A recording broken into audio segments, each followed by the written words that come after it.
Good evening everybody, welcome back to my YouTube channel study with Muskan. Friends, कैसे हो आप सभी? आशा करती हूँ कि आप सभी बहुत अच्छे होंगे और अपनी पढ़ाई भी अच्छे से कर रहे होंगे। तो जैसे कि आप सभी जानते हो कि हमने अपनी सीरीज़ स्टार्ट की है हरियाणा जीके और इंडिया जीके को लेकर, और हम वही सीरीज़ अभी कर रहे हैं जिसमें प्रीवियस ईयर्स के क्वेश्चंस शामिल किए गए हैं। ठीक है, जो भी आपके प्रीवियस एग्ज़ाम हुए हैं एचएसएससी में, उन सभी के क्वेश्चंस जो हैं वो हम अपनी वीडियो में डिस्कस करते हैं, उनसे जुड़े हुए इंपॉर्टेंट पॉइंट्स देखते हैं। तो अभी तक मैं आपके लिए वो 10 वीडियो डाल चुकी हूँ, अपलोड कर चुकी हूँ। तो जिन्होंने भी वीडियोस नहीं देखी हैं जाकर ज़रूर देखिए। हर वीडियो में आपके लिए 30 to 50 क्वेश्चन जो हैं डाले गए हैं, उनके साथ जुड़े हुए इंपॉर्टेंट पॉइंट्स भी हैं। तो सभी वीडियोस आपके लिए बेनिफिशियल हैं। तो चलिए स्टार्ट कर लेते हैं हम आज के सेशन को। आज भी हमारे वीडियो में हरियाणा जीके इंडिया जीके के इम्पोर्टेंट क्वेश्चंस हैं। ठीक है, तो चलिए स्टार्ट करते हैं। क्वेश्चन नंबर हमारा फर्स्ट है, हरियाणा में टांगरी नदी अपनी यात्रा कहाँ से शुरू करती है? ठीक है, मतलब इसका उद्गम कहाँ से है, कहाँ से शुरू होती है? ऑप्शंस हैं आपके अम्बाला, चंडीगढ़, अरावली की पहाड़ियाँ या फिर कालका। तो आपका जो करेक्ट आंसर है वो रहेगा ऑप्शन सी, कालका। ठीक है, जो टांगरी नदी है ये अपनी यात्रा या अपनी जो इसकी शुरुआत होती है या इसका उद्गम है जो, ठीक है, वो कहाँ से है? कालका से। यानी इसका उद्गम शिवालिक पर्वत माला है ना, जो मोरनी की पहाड़ियाँ हैं, ठीक है, वहाँ से है। और जो टांगरी नदी है ये कालका से अपनी जो जर्नी है वो स्टार्ट करती है। टांगरी नदी को डांगरी नदी भी कहते हैं। ठीक है, आपसे ये भी क्वेश्चन में टांगरी की जगह डांगरी आ जाए, ठीक है, तो उसको क्या है, डांगरी नदी भी कहा जाता है। और ये क्या, किसकी सहायक नदी है? घग्गर की। ठीक है, इसको हम रिलेट करके याद कर सकते हैं, जैसे घर में डॉग होता है ना, डॉग, कुछ लोग जो है डॉग रखते हैं। ठीक है, तो हम इसको याद कर सकते हैं कि घर के अंदर डॉग, यानी कि घर से घग्गर और डॉग से डांगरी। ठीक है, इस तरीके से हम इसको रिलेट करके याद कर सकते हैं। ठीक है, तो टांगरी नदी अपनी यात्रा कहाँ से शुरू करती है? कालका से स्टार्ट करती है। नेक्स्ट क्वेश्चन, हरियाणा के सेंट्रल इन्वेस्टिगेशन डिपार्टमेंट यानी कि सीआईडी जो प्रशिक्षण विश्वविद्यालय है वो कहाँ पर है? गुरुग्राम, पंचकुला, जीरकपुर या फिर चंडीगढ़। तो इसका करेक्ट आंसर है आपका ऑप्शन बी, पंचकुला। ठीक है, जो सेंट्रल यानी कि सीआईडी है जो प्रशिक्षण विश्वविद्यालय है वो कहाँ पर है? आपका पंचकुला में है। और देखिए, जो सीआईडी है ये क्या है? ये भारतीय पुलिस, जो इंडियन पुलिस जो है, इंडियन पुलिस, उसकी जांच एवं खुफिया शाखा है। ठीक है, उसी की एक ब्रांच है लेकिन खुफिया है। ठीक है ना, वो आप सभी जानते हो सीआईडी के बारे में। तो करेक्ट आंसर इसका रहेगा पंचकुला, ऑप्शन बी।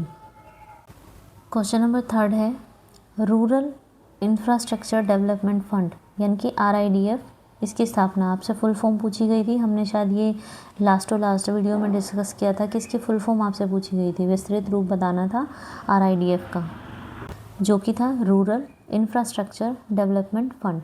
ठीक है, तो अब इसकी स्थापना पूछी गई है कि इसकी स्थापना कब हुई थी? 92 से 96 में, 95 से 98 में, 95 से 96 में या फिर 92 से 93 में। ठीक है, करेक्ट आंसर अगर आपको पता है तो कमेंट कर सकते हैं। चलिए देखते हैं इसका राइट आंसर क्या रहेगा। इसका करेक्ट आंसर है आपका ऑप्शन सी, 1995 से 1996 के बीच में क्या है, इसकी स्थापना की गई थी आरआईडीएफ की। ठीक है, अब देखिए इसको हिंदी में क्या बोलते हैं ये भी आपको पता होना चाहिए। आरआईडीएफ को ग्रामीण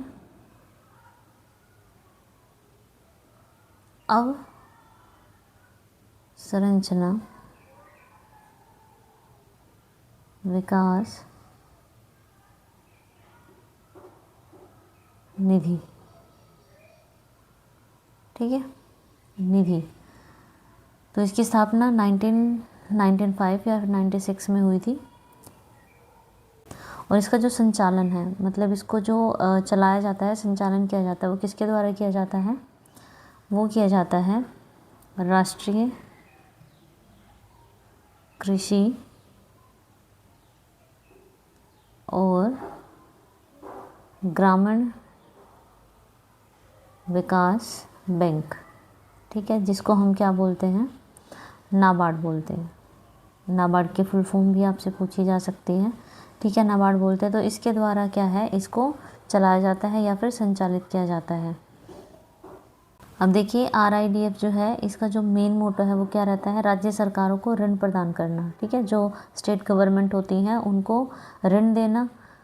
और इसके पीछे रीज़न ये है कि जो गांव में अवसंरचना परियोजना चल रही होती है उसको मतलब पूरा किया जा सके, इसलिए इसको फंड दिया जाता है नाबार्ड के थ्रू। ठीक है, RIDF के थ्रू भी। ठीक है, तो करेक्ट आंसर इसका रहेगा आपका 1995 टू 96 में इसकी स्थापना की गई थी। नेक्स्ट क्वेश्चन नंबर 4 है हमारा, हरियाणा के किस प्रमुख हिंदी लेखक ने लॉर्ड कर्जन के कार्यों की तुलना नादिर शाह से की थी? हरियाणा का ऐसा कौन सा राइटर था जो हिंदी राइटर था जिसने लॉर्ड कर्जन के काम, जो उसके कार्य थे, उनकी तुलना, मतलब ये किसके तरीके से काम करता है, नादिर शाह के तरीकों के जैसे से काम करता है। तो ये किसने ये कहा था? बाल मुकुंद गुप्ता ने कहा था, पंडित नेकीराम ने कहा था, हाली ने कहा था, या फिर लाला लाजपत राय ने कहा था? तो करेक्ट आंसर इसका रहेगा आपका ऑप्शन ए। ठीक है, बाल मुकुंद गुप्ता जो हैं इन्होंने ही, यही हिंदी राइटर हैं जिन्होंने लॉर्ड कर्जन के कार्यों की तुलना नादिर शाह से की थी। कई बार आपसे इनकी रचनाएं पूछ ली जाती हैं, तो वो भी आपको पता होना चाहिए। जैसे इनकी रचनाएं हैं शिव शंभू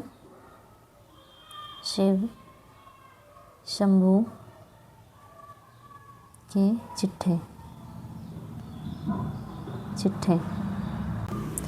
चिट्ठे और खत, एक ये है इनकी रचना, चिट्ठे और खत।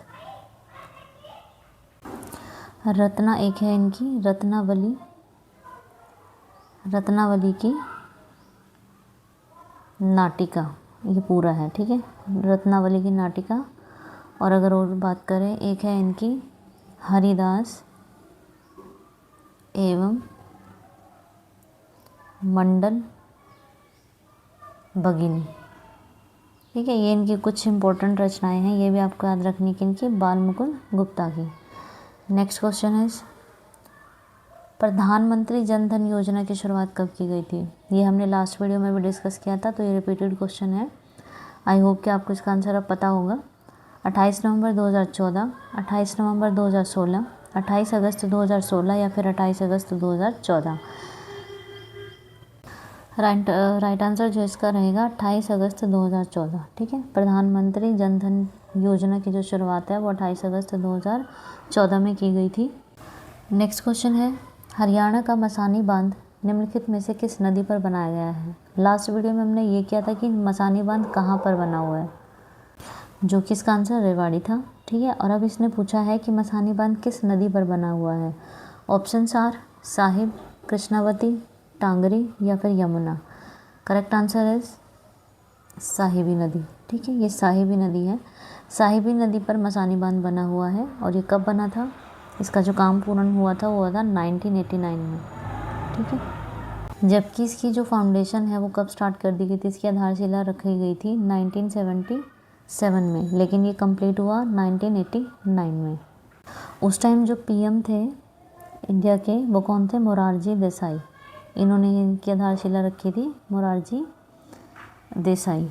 ठीक है, और अगर बात करें कि हरियाणा के CM कौन थे हरियाणा के, तो वो कौन थे? मुख्यमंत्री देवीलाल। ठीक है, तो ये पॉइंट भी याद रखना है कि मसानी बांध जब बना था तो उस टाइम पर PM कौन थे और CM कौन थे। नेक्स्ट क्वेश्चन, हरियाणा का वन विभाग कुरुक्षेत्र में निम्नलिखित में से कौन सा प्रजनन केंद्र चलाता है? मतलब बेसिकली पूछा कि कुरुक्षेत्र में कौन सा प्रजनन केंद्र है? मोर एवं चिंकारा प्रजनन केंद्र, मगरमच्छ प्रजनन केंद्र या फिर तीतर प्रजनन केंद्र?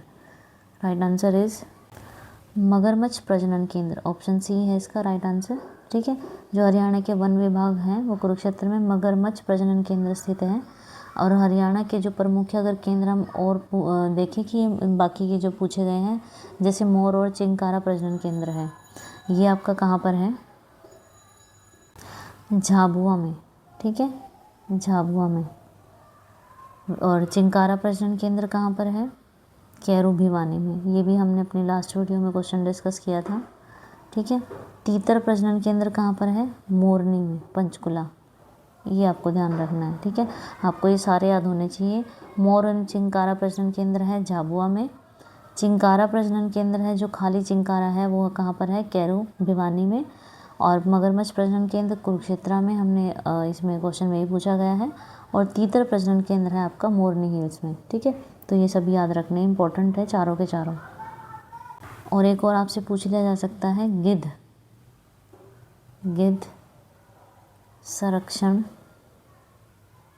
संरक्षण एवं प्रजनन केंद्र। ठीक है, ये कहाँ पर है, ये आपका रहेगा पिंजौर में, ये भी याद रखना है। क्वेश्चन नंबर 8 है, निम्नलिखित में से कौन सी झील जो है वो हरियाणा के कहाँ पर, रोहतक में है। ईजी है, झील याद किए थे। ठीक है, तो उससे ही रिलेटेड है ये क्वेश्चन और आपको याद ही होगा। तिलियार झील, ब्लूबर्ड झील, ब्रह्म सरोवर झील और करण झील। देखिए थोड़ा पीछे शोर ज़्यादा है क्योंकि बाहर बच्चे खेल रहे हैं तो उनको तो नहीं रोक सकते हैं ना। हाँ, बाकी अगर आपको डिस्टर्बेंस थोड़ा बहुत होगा तो उसके लिए एडजस्ट कर लीजिएगा, क्वेश्चंस पे फोकस कीजिएगा। तो ये छोटा मोटा शोर है, ये इस पे ध्यान नहीं जाएगा आपका। ठीक है, तो देखिए पूछा गया है कि रोहतक में कौन सी झील है, तिलियार झील, ब्लूबर्ड झील, ब्रह्म सरोवर झील या फिर करण झील। तो जो तिलियार झील है, करेक्ट आंसर इसका ए रहेगा। तिलियार झील है, ये है रोहतक में। बाकी की झील देख लेते हैं। जो ब्लूबर्ड झील है, ये हमने कहाँ याद की थी, हिसार में। ठीक है, ब्लूबर्ड मतलब जो बर्ड्स होते हैं उनमें ब्लू कलर का भी कोई बर्ड हो सकता है, यानी कि वो भी उसका हिस्सा हो सकता है पक्षियों का। तो इस तरह से हमने हिस्सा से हिसार याद किया था। ब्रह्म सरोवर झील, ब्रह्मा जी ब्रह्म सरोवर से रिलेट कर सकते हैं, जैसे ये सब कोई पता है कि कहाँ पर है, कुरुक्षेत्र में है। ठीक है, और करण झील, करण नगरी करनाल में है। तो ये सारी झील ईजी है। ठीक है, अगर आप ट्रिक से याद रखते हो या किसी भी तरीके से रिलेट करके याद रखते हो, मेन मोटो जो है वो याद रखना है। ठीक है, तो आप ट्रिक से याद करो, या अगर आपकी लर्निंग पावर इतनी ज़्यादा अच्छी है कि आप डायरेक्ट याद कर सकते हो तो कैसे भी याद करो, लेकिन याद रहना चाहिए। जैसे हमें इन चारों झील का पता है क्योंकि हमने इसको ट्रिक से याद किया हुआ है। ठीक है, तो चलिए नेक्स्ट क्वेश्चन देखते हैं। हरियाणा के पहले समाचार पत्र हरियाणा झज्जर के संपादक कौन थे, राजा राम शास्त्री, रामचरण शास्त्री, भगवत दयाल शर्मा या फिर दीनदयाल शर्मा। सो राइट आंसर इज भगवत दीनदयाल शर्मा। ठीक है, ऑप्शन डी इसका राइट आंसर रहेगा। हरियाणा झज्जर समाचार पत्र के जो संपादक हैं वो कौन है, दीनदयाल शर्मा थे। ये हरियाणा में प्रकाशित होने वाला एक तो पहला समाचार पत्र था, इम्पोर्टेंट है। ठीक है, ये पॉइंट याद रखना है, ये पहला समाचार पत्र था। और भारत में प्रकाशित होने वाला पहला अगर न्यूज़पेपर देखें तो वो कौन सा था, हिक्कीज़। इंडिया में भी पूछा जा सकता है हिक्कीज़, जो कि हिक्कीज़ बंगाल गजट। ठीक है, बंगाल गजट। तो इंडिया जीके में शायद आपसे क्वेश्चन भी पूछा जा सकता है, तो इसलिए आपको ये भी पता होना चाहिए। चलिए देखते हैं नेक्स्ट क्वेश्चन।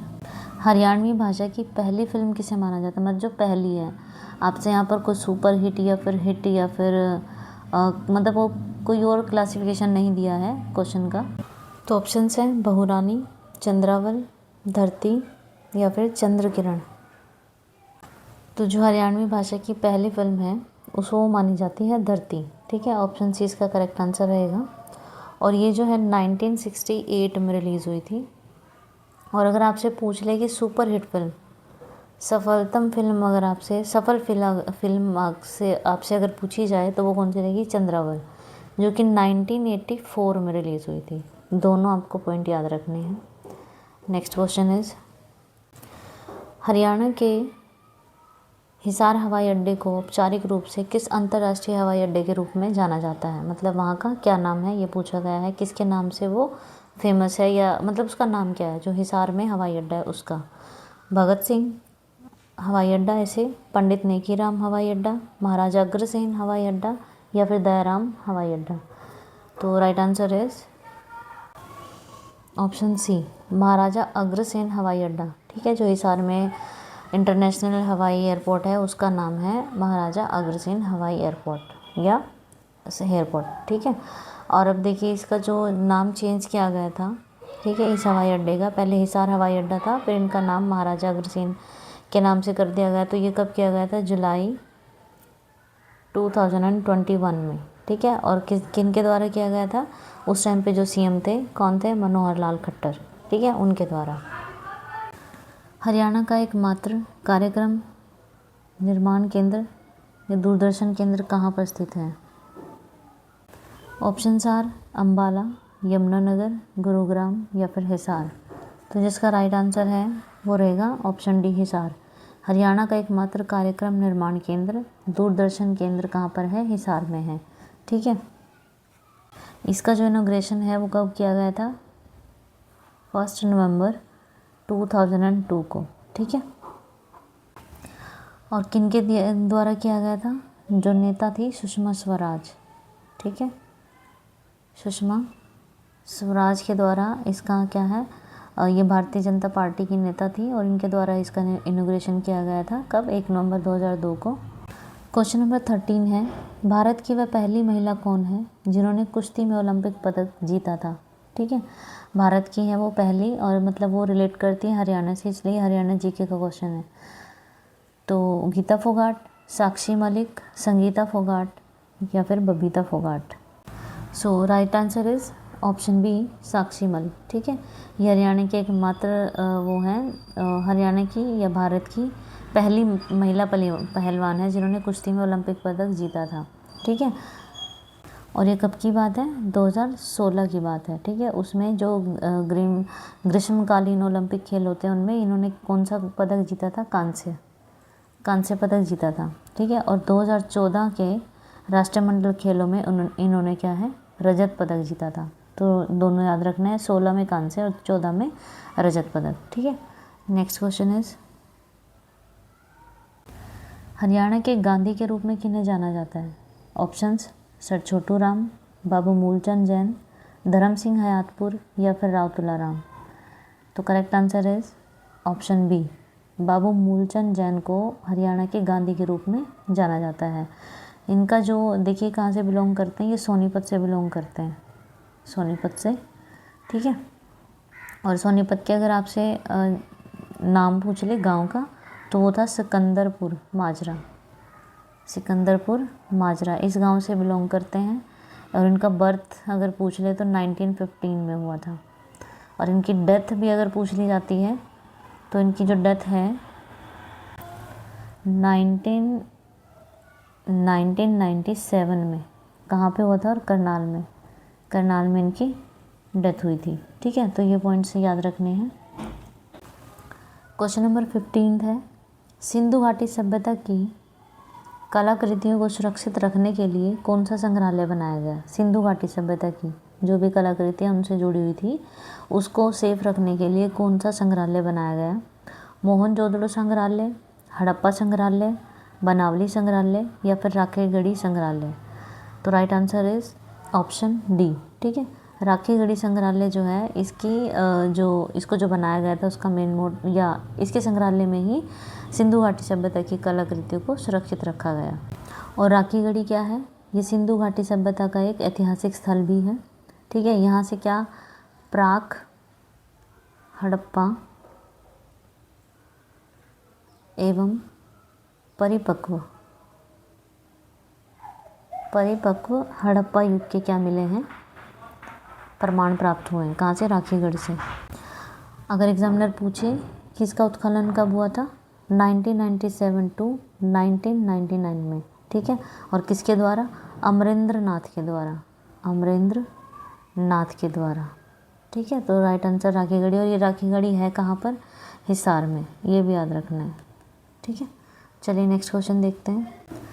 पंजाब उच्च न्यायालय की सीट चंडीगढ़ में किस वर्ष के दौरान स्थानांतरित की गई थी? 1965 में, 1955 में, 1958 में या फिर 1968 में? आंसर कीजिए। Right answer is option B, 1955 में। ठीक है, पंजाब जो हाई कोर्ट है उसकी सीट 1 जनवरी 1955 को क्या है चंडीगढ़ में ट्रांसफ़र कर दी गई थी। नेक्स्ट क्वेश्चन इज, प्रथम विश्व युद्ध के दौरान हरियाणा के अम्बाला ज़िले में कौन से व्यक्ति सैन फ्रांसिस्को में गदर पार्टी के वास्तुकारों में से एक थे? मतलब गदर पार्टी के जो निर्माता थे, वास्तुकार थे, उनमें से एक थे। ऑप्शंस टीकू राम, दीनदयाल शर्मा, नेकी राम या फिर कांशी राम। तो right answer is option D Kanchiram. ठीक है, जो कांचीराम थे वो इन गदर पार्टी के वास्तुकारों में से एक थे। अब देखिए कि इस पार्टी की जो स्थापना है गदर पार्टी की, ये कब की गई थी? 1913 में। और कहाँ पर की गई थी? अमेरिका के सैन फ्रांसिस्को में की गई थी। अगर इससे गदर पार्टी के अगर आपसे संस्थापक पूछे तो वो कौन है, यानी कि अध्यक्ष जो थे सरदार सोहन सिंह। ठीक है, ये इसके भागना, पूरा नाम है इनका सरदार सोहन सिंह भागना, जो इसके अध्यक्ष थे। और अगर अन्य अध्यक्ष पूछे जाएं या अन्य अध्यक्ष से पहले अगर आपसे उपाध्यक्ष पूछ लिया जाए तो वो कौन थे? केसर सिंह। ठीक है, अगर पूछ ले कि महामंत्री कौन थे तो वो कौन थे? लाला हरदयाल। ठीक है, और अगर आपसे पूछा जाए कि संयुक्त सचिव कौन थे, संयुक्त सचिव, तो वो कौन थे? लाला ठाकुरदास। एवं आपसे पूछा जा सकता है कोषाध्यक्ष कौन थे, तो वो कौन थे? पंडित कांचीराम। ठीक है, कांचीराम मदरोली इनका भी नाम है ये पूरा। ठीक है, तो ये सभी पॉइंट याद रखने हैं, इनके अध्यक्ष, उपाध्यक्ष, संयुक्त सचिव और कोषाध्यक्ष। ठीक है, आपसे कुछ भी पूछ लिया जा सकता है। तो चलिए नेक्स्ट क्वेश्चन देखते हैं। हरियाणा के किस जिले में सबसे कम ग्राम पंचायतें हैं?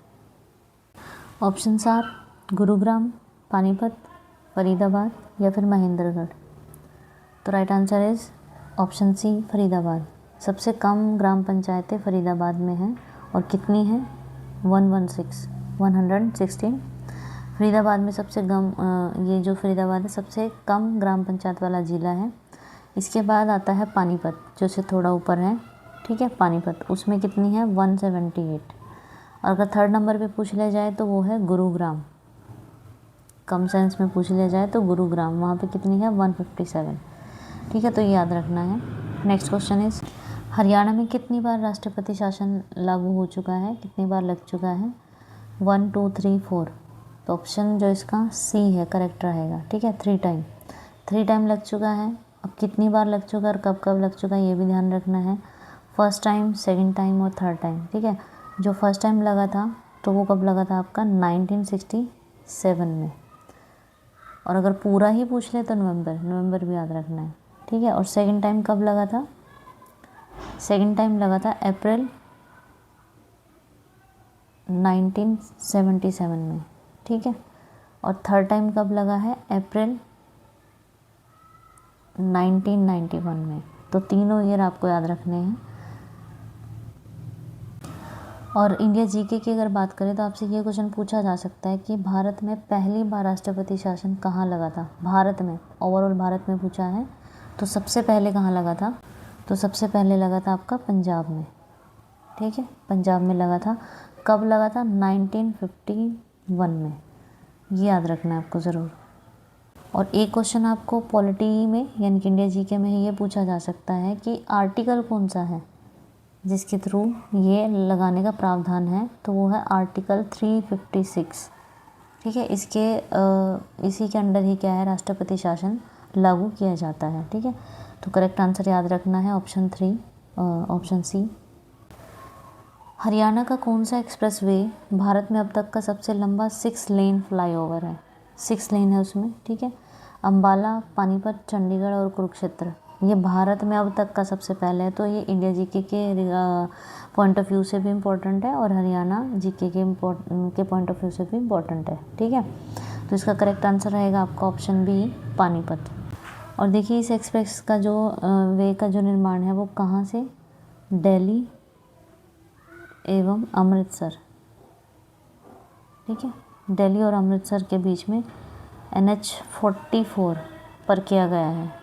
अगर इसकी बात करें कि इस फ्लाईओवर की लंबाई कितनी है, तो वो है 10 किलोमीटर। ठीक है, हमने अभी एक पीछे क्वेश्चन किया था, एक सेकंड, ग्राम पंचायतों वाला। ठीक है, यहाँ पर एक मिस्टेक हुई है, इसको थोड़ा करेक्ट करते हैं। देखिए जहाँ सबसे कम ग्राम पंचायतें हैं वो तो हमने पढ़ लिया, वो था उसका आंसर फरीदाबाद। ठीक है। लेकिन अगर इससे कम जो मैंने बताया था आपको गुरुग्राम या पानीपत में, तो वो सिर्फ ऑप्शंस के हिसाब से वहाँ पर हमने डिस्कस की थी ग्राम पंचायतें कितनी हैं। लेकिन अगर अन्य ज़िले देखे जाएं जो इनसे इनसे मतलब इसके बाद आती है, तो वो है आपकी पंचकुला। ठीक है, पंचकुला। इसमें फरीदाबाद में कितना बताया था, 116 इतनी ग्राम पंचायत है, और पंचकुला में 128 है। और इसके बाद अगर आएगा तो आएगा आपका रोहतक। ठीक है, वहाँ पर कितनी ग्राम पंचायतें हैं, 139। तो ये बताना था। ठीक है, इसको करेक्ट कर लेना, सीक्वेंस के हिसाब से ये करेक्ट है। खालिक बारी किसकी रचना है, रहीम की, अकबर की, खालिक खलक की, या फिर अमीर खुसरो की। तो right answer is option D, अमीर खुसरो की। ठीक है, जो खालिक बारी रचना है ये किसकी है, अमीर खुसरो की है।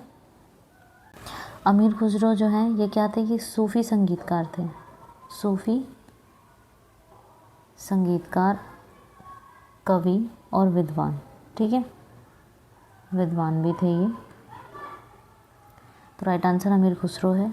Next question is, Mahavir Prasad Dwivedi को किस वर्ष सरस्वती पत्रिका के संपादक के रूप में नियुक्त किया गया था, 1906, 1909, 1903 या फिर 1900।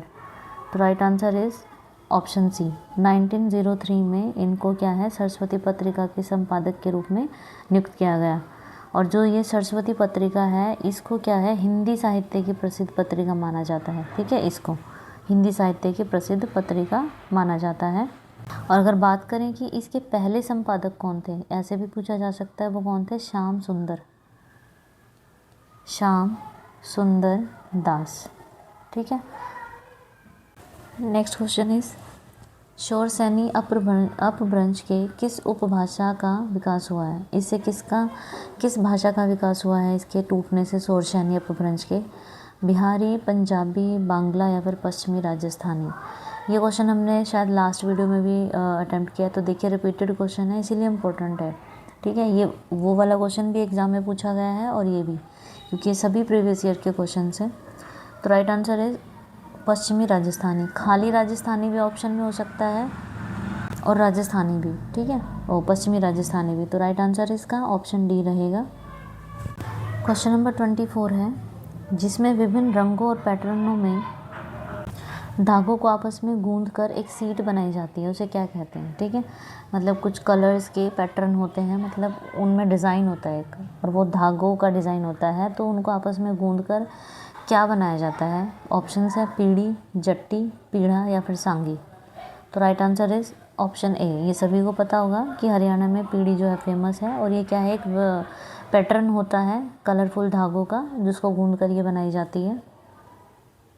और इसकी शेप क्या होती है, इसकी शेप ये होती है। ठीक है, और इसका एक स्थानिक रूप और है, मतलब इसका दूसरा नाम भी है, उसको बोलते हैं पच्चीसी।